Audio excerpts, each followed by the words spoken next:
আসসালামু আলাইকুম ওরহমাতুল্লাহি ওবারাকাতু। প্রিয় শিক্ষার্থী বন্ধুরা, এ পর্বে আমরা দেখব ভিউ এর ডিরেক্টিভস। আসলে ডিরেক্টিভস কি? ডিরেক্টিভ হচ্ছে যে এই ভিউ এর স্পেশাল কিছু জিনিস যা কিনা এইচটিএমএল এর অ্যাট্রিবিউটকে আগে বসে এবং সে মোটামুটি টোটাল যে হলো যে নর্মাল যে জাভাস্ক্রিপ্ট, অ্যাডিশনাল জাভাস্ক্রিপ্ট ছিল, সেই জাভাস্ক্রিপ্টগুলো খুব মোস্ট পাওয়ারফুলভাবে তৈরি করে।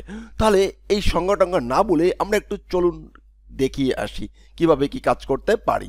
তো আমরা এই যে প্রথম ফাইলটা আছে এখানে থাক, এই ফাইলগুলোকে আমরা কপি করছি। কপি করে সেম ফার্স্ট ফার্স্ট পেজ নামে নিয়ে এখানে রেখে দিচ্ছি ব্যাকআপ হিসাবে, যে যাতে করে এই ফাইলটা যদি আমি পরবর্তী গিট করি আপনারা যদি দেখতে পারেন। ওকে, এখন এখানে টার্গেটটা কি? আমাদের টার্গেট হচ্ছে, এখন আমি আপনাদেরকে ডিরেক্টিভটা দেখাবো, বোঝানোর চেষ্টা করব। এখন এই ডিরেক্টিভটা কাজ করতে চাইলে আমরা কিভাবে কাজ করতে পারি? তো যেহেতু আমাদের জাভাস্ক্রিপ্ট জানি, তাহলে আমরা একটা কমেন্টও জানি। ফাইন, এখন এইখানে এটা কি করি? এটা হলো যে সমস্ত এইচটিএমএল এর আগে বসায়, যেমন হচ্ছে যে আইডি, ওকে, তারপর হচ্ছে ক্লাস। মনে করেন যে আমি এর মধ্যে একটা ডিভ নিলাম, আমি একটা ডিভ নিলাম, ডিভ নিয়ে বললাম যে ডট সে হিরো সেকশন নামে একটা ডিভ নিয়েছি, রাইট? Absolutely right. এখন এই ডিভের এই ক্লাসটাকে আমরা একটু ডিক্লেয়ার করি, রাইট? তো এখন এইটা তো সাধারণভাবে, এটা কি সাধারণ ক্লাস, এটা হচ্ছে আমাদের সাধারণ বিষয়। তো সাধারণ বিষয় এটা হলো সাধারণ ক্লাস। তো সাধারণ ক্লাসটা আমরা লিখলাম, এখানে আমরা একটা ক্লাস লিখি, একটু চেষ্টা করছি। ফাইন STYL স্টাইল ডট, আমি যেহেতু ডিজাইন পারি না তারপর চেষ্টা করছি। আমার একটু মানে রাগ করবেন না, আমার একটাই কালার আছে, ওকে, ব্যাকগ্রাউন্ড কালার সে হলো যে রেড। ওকে, আমি একটাই কালার পারি, background colour red. Fine, that's it. এখন আমরা এইখানে একটু ওয়াইড একটা দেই, আপাতত 500 px। ফাইন, আর একটা হাইট দেই, ফাইন 500 px, মানে ফিক্স করলাম। ওকে, ফাইন, দ্যাটস ইট। এখন আমরা সেভ দিলাম, সেভ দিয়ে এখানে একটু আসি অ্যান্ড রিলোড দিই। এখানে একটা অনেক বড় হয়ে গেছে, আমরা ছোট করি। তো ছোট করলাম হলো যে 120 বাই 120, রাইট? সেভ। এই হলো আমার বক্সটা, রাইট? একটা ডিজাইন আপাতত বলছে এটা একটা ডিজাইন। এখন এই যে ক্লাসটা আমরা এখানে পাওয়ালাম, এই ক্লাসটা এখানে পাইছে, এই ক্লাসটা বা এই ভেরিয়েবলটা, এই ক্লাসটা যদি এইখানে থাকে, কোথায় থাকে? সে আমার এইখানে থাকে, মাই ক্লাস নেম কোলন, এইটা থাকে। তাহলে এইটাকে আমরা কিভাবে পাবো? এই হিরো সেকশন, এই ক্লাসটা আমরা এইখানে কিভাবে পাবো? এইখানে কিভাবে পাবো? ফাইন, এই ক্লাসটা কিভাবে পাবে? এইটা পাওয়ার জন্য এই সমস্ত HTML ট্যাগের আগে আমাদেরকে একটা ডিরেক্টিভ অ্যাড করতে হবে। কি করতে হবে? একটা ডিরেক্টিভ অ্যাড করতে হবে। তো আমি এইখানে লিখবো হচ্ছে মাই ক্লাস, এইটা লিখবো, এই যে এইখানের মানটা, এখন এইটা লিখবো, এইটা এইখানে শো করবে। দেখি কাজ করে কিনা। তো দেখা যাবে যে কাজ করতেছে না। দেখি কাজ করে কিনা। এবার মাই ক্লাস লিখলাম, কি লিখলাম? মাই ক্লাস, রিলোড, ফাঁকা, কোনো কাজ করতেছে না। এইটাকে কাজ করানোর জন্য ক্লাসের ভিতরে আমাদের ভেরিয়েবলগুলো, মোট কথা বলবো ক্লাসের ভিতরে আমাদের ভেরিয়েবলগুলো কাজ করার জন্য, মানে ক্লাস হিসেবে আমাদের ভেরিয়েবল নামটা ক্লাস হিসেবে কাজ করবে। তখন সেইটা কিভাবে বলতে হবে, যেটা আসলে একটা ক্লাস হিসাবেই তুমি ধরে নাও, সেটাকে HTML কে বলতে হবে। তো HTML কে বলার জন্য সে আমাদেরকে যেটা দেয়, v-bind, বাইন্ড, v-bind। তো v-bind লিখে এবার যদি আমরা সেভ দিলাম, সেভ দিয়ে এটাকে রিলোড দেই, দেখেন ঠিকঠাক, কারণ এই v-bind এটা ক্লাস হিসেবে ব্যবহার করেছে, কারণ এর মান হিসেবে কি এই ক্লাসের নামটাই এখানে আছে। তো এইরকম v-bind হলো যে অল HTML এর যে আমাদের যে অ্যাট্রিবিউটগুলো আছে, আমরা HTML এর যে HTML এর যে সমস্ত অ্যাট্রিবিউটগুলো ব্যবহার করি, সমস্ত অ্যাট্রিবিউটের আগে আমাদেরকে v-bind ব্যবহার করে আমাদের সেই HTML গুলোকে বলে নিতে হবে তুমি হলো হচ্ছে একজন ভিউয়ের সৈনিক। এই হলো v-bind। এরপরে ভিউতে আমরা যেমন জাভাস্ক্রিপ্টে আমরা স্ক্রিপ্টের ভিতরে কিন্তু লিখেছিলাম হচ্ছে কন্ডিশন, তারপর হচ্ছে লুপ, তারপর হচ্ছে অনেক কিছু কাজ করেছি। যেমন ভিউয়ের ভিতর যদি আমরা HTML মার্কআপের ভিতরেই যদি আমরা কোনো কন্ডিশন দিতে চাই বা দিতে হবে আমাদেরকে, তখন আমাদেরকে লিখতে হয় ভিএফ ইফ। ফাইন।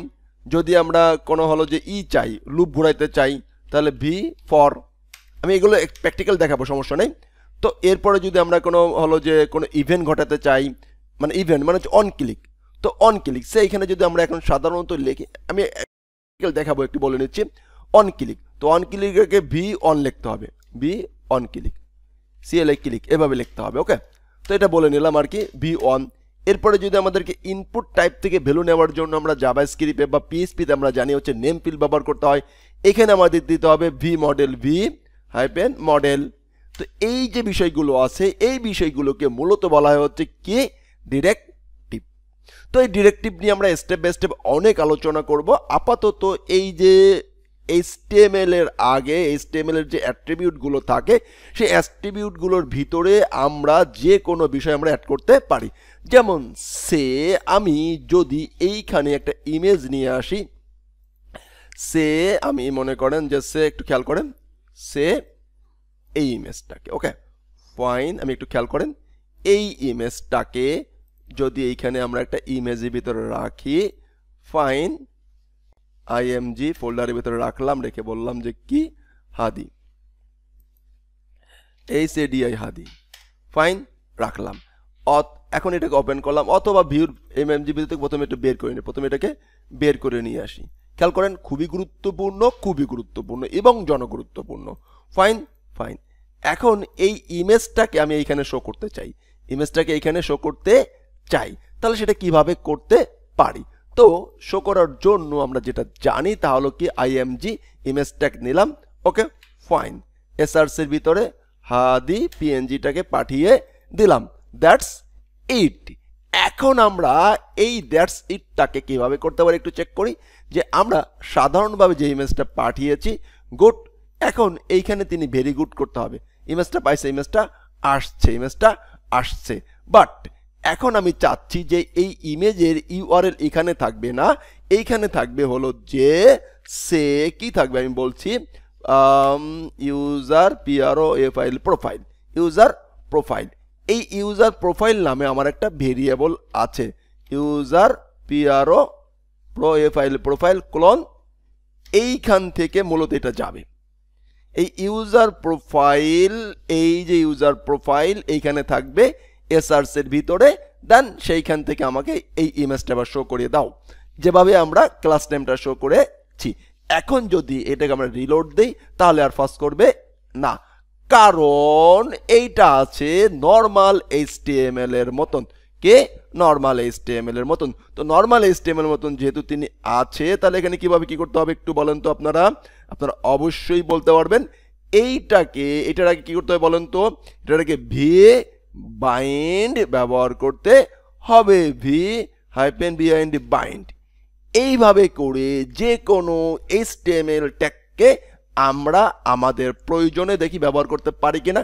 ক্লিক, চলে আসছে, অ্যাবসলিউটলি রাইট, চলে আসছে।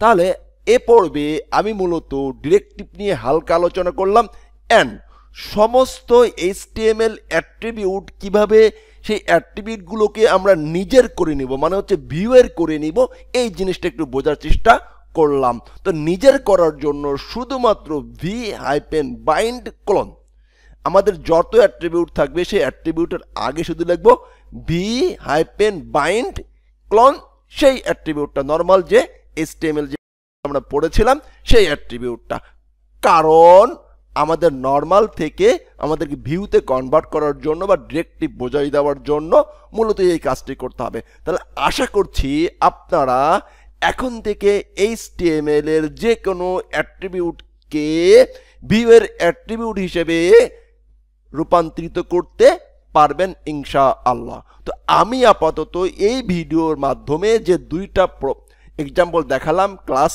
পাওয়ানো এবং হচ্ছে ইমেজ পাওয়ানো, মিনিমাম এই দুটো তো প্র্যাকটিস করবেন। আরও এক্সট্রা কি প্র্যাকটিস করেছেন মিনিমাম 5-10টা প্র্যাকটিস করার চেষ্টা করবেন। যদি করে থাকেন সে আপডেটটাও আমাকে অবশ্যই আপনারা দিবেন ইনশাআল্লাহ। ভালো থাকবেন। আসসালামু আলাইকুম ওয়া রাহমাতুল্লাহি ওয়া বারাকাতুহু। এ পর্বে আপনারা আলোচনা করলাম ভিউয়ের ডিরেক্টিভ গুলো